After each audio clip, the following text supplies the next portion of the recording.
In many ways, the agricultural landscape now is different than in past years.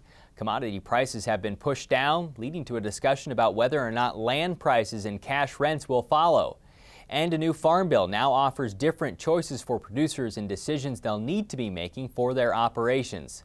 Through the month of December, you'll be able to attend informational meetings about both topics.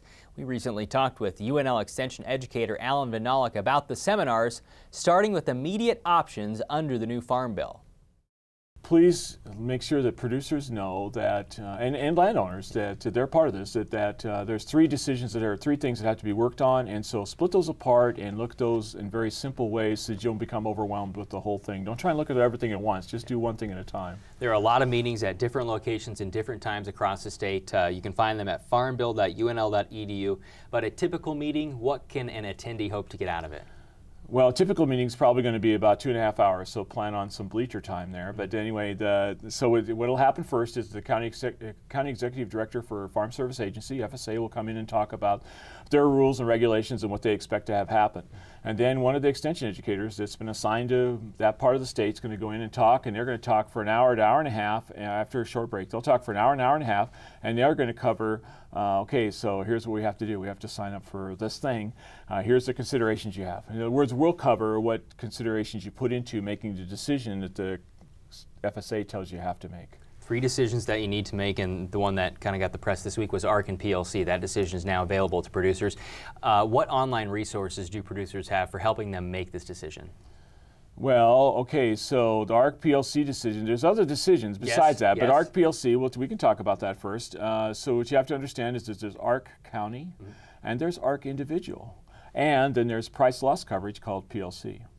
And so what I would suggest that producers do is pull together all their numbers, all their yield numbers, and their countercyclical yields, and all that stuff that they have from FSA and their crop insurance folks, RMA folks, and they need to go to farmbill.unl.edu. That's a simple thing to remember, farmbill.unl.edu, and on that page look for the decision tools.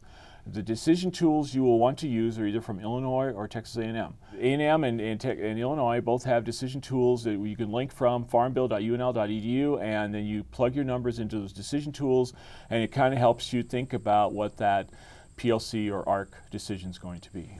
And the other decision they're going to have to make is on reallocating base acres and yield. Okay, so yeah, updating price and updating your yield. We'll talk about yield first. If your yield, the last few years that you can use to do that yield update, is higher than your current countercyclical yield, you're going to update it. Okay, that's pretty simple. And for a lot of people, they will, because it's the first time they've had a chance to update yield since 2002 or 1995. So it's been quite a number of years, and you have not had a chance to update yield. So if your yield's higher than what you've had before, do it.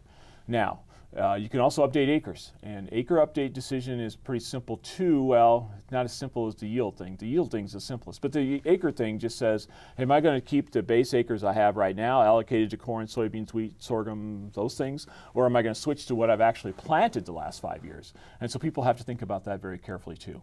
Separate from that, you have some landlord-tenant workshops coming up in December as well. December 2nd in Blair and December 15th in Hastings. Tell me about those meetings. Well, we're going to have a whole bunch of them starting after the first of the year. So if you can't make these two, that's fine. Don't panic. There'll be a whole bunch of them starting in late January after you get some of this farm bill done, but just stuff done. But what we try and cover at the landlord-tenant meetings is we try and cover issues relating to cash rent. In other words, we're trying to cover things like what's good communication look like, what are the good lease considerations, or what are the proper lease considerations to work on. What happens when communication breaks down or you don't have leases. We're going to talk a little bit about what just some of the law is pertaining to handshake or oral agreements for cash leases. And then we'll also talk about flexing your cash lease, because quite honestly, that's what landlords are afraid of. They're afraid that they understand that cash leases need to start easing back some. The amounts have gotten too high and they need to come back compared to where we're at with crop budgets now. But they also don't want to get the bad end of a deal if corn prices jumps back to $5, $6, $7 again. So they want to have some protection on that. So that's where a flexible lease might come in. Right. To be blunt, I mean, we're in a totally different environment than we were in 2 years ago with commodity prices. Yeah, the thing that's scary is that I've been kidding my audiences, and most people don't laugh, unfortunately, but I've been kidding my audiences for a month now. I've been saying the prices the farmer should pay and can afford to pay for a cash lease is very different than what the landlord is going to expect expect and what's probably going to get paid to a landlord, and that's going to be a little bit of a squeeze for 2015. For dates, times, and locations of Farm Bill education meetings, you can log on to farmbill.unl.edu. We'll also put a link to that information on the Market Journal website. You'll also find details on our site about the landlord-tenant lease seminars in December. Those events are sponsored by UNL Extension and the Nebraska Soybean Board.